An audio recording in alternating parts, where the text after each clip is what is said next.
1972-73, I had an extraordinary opportunity to enter into the world of Islam. I was living at a Christian Ecumenical Institute in Jerusalem, where people from the different Christian denominations had gathered for a year to explore their own traditions and in relationship to other traditions. And my particular interest at that time was to get to learn Islam. I thought this was a rare opportunity living in that world, and the dominant presence was Islamic. And so I thought that I would simply make contact with a friend, someone that knew someone else who could lead me into this world. But it didn't work that way. I didn't find anybody to do that. Although certainly there were a lot of people who lived a complete life in Islam. And so one day a young woman came by our institute and said that she had heard that I was interested in having someone guide me into Islam.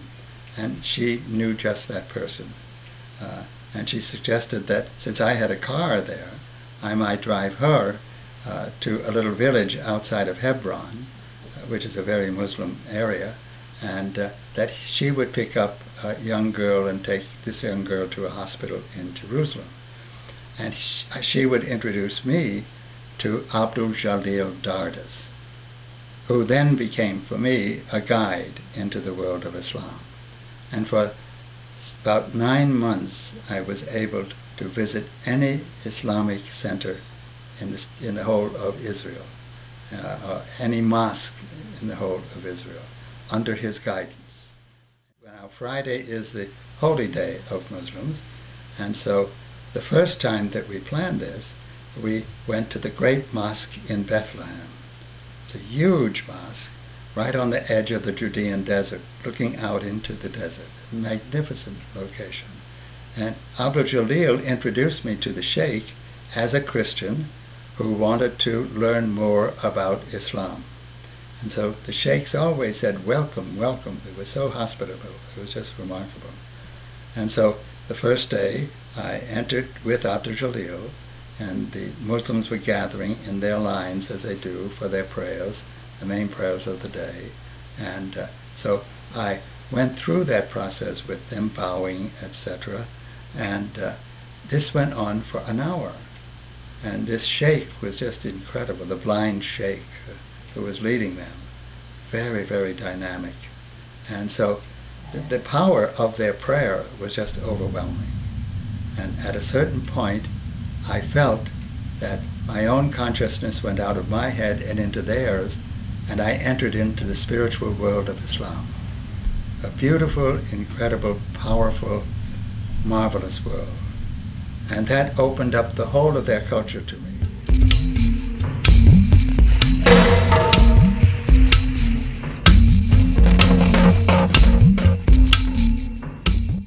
The chanting of the Sheikh and the response of the Muslims, the bowing down and rising up to express the power of Allah, was overwhelming.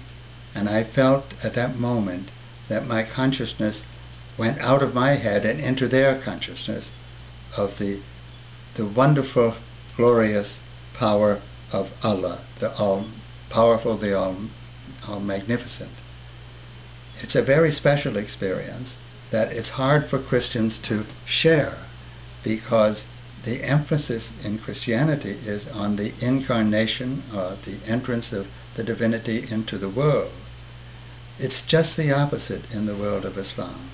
Both are very authentic, but the issue is to enter into their world and not to remain in ours, so that we can share by extension their religious experience. And it was an overpowering experience. And it was that experience that opened up the world of Islam for me. Without it, I don't think I could have gotten into their world, even on a superficial level. The essence was to enter into their spiritual experience, which human beings can do. We can pass over into another tradition and come back. And with the wonderful guidance of Abdul Jalil and the incredible context of the Judean desert that I could see in the distance, and their whole being, which is so caught up in the reality of Allah, the All-Merciful, the All-Compassionate, made all of this possible for me. The Sufi tradition of Islam is the particular way in which very devout Muslims practice in a very deep way the spirituality of Islam. And often they are secret in the sense that they just don't share that special identity with others.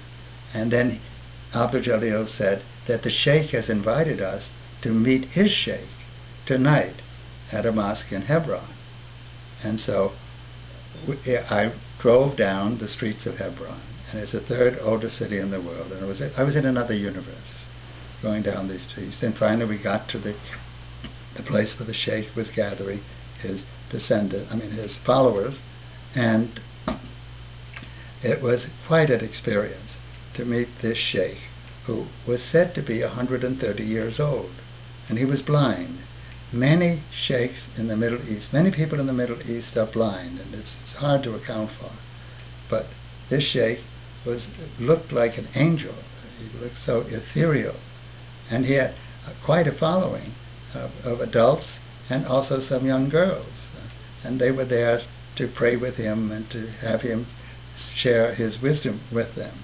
And at the break, I saw that there was a man dressed in Western clothes, and I discovered that he was the head of public health in Hebron. So I took him aside and I said, "Tell me, how old is the Sheikh?" He said, "Oh, he's not 130 years old. He's not much over 100. Well, that's the world of Islam. This magical world, in the sense magical in the best sense of that term, is a world that is not easy for Westerners to understand.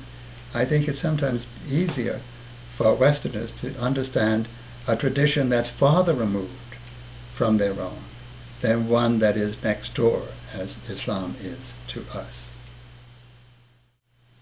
And this phenomenon of interreligious exchange and dialogue has been going on in the various traditions of the world. And it's one of the most characteristic events of our time.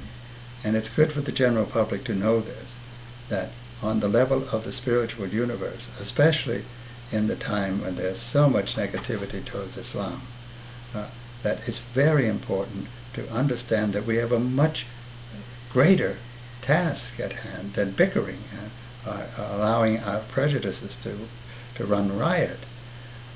What our task is, I feel this very deeply in terms of the recent contact I had with the Dalai Lama and others who met in San Francisco in attempting to bring about peace among cultures and religion. This is a time for creative growth and not for other, in fact, negative responses. So we have to reach out, and the best formulation that I've come to along these lines is that the whole human community has one major challenge on the spiritual level now, and that is to build a global spiritual community. This is already happening. My experience in Jerusalem was just a little example of that. But all around the world this is happening, in the different traditions and among the different teachers and followers and so forth. But to give it a name and to cultivate it as such, I think is very important. And in fact, I do believe that this is a spiritual challenge of our time.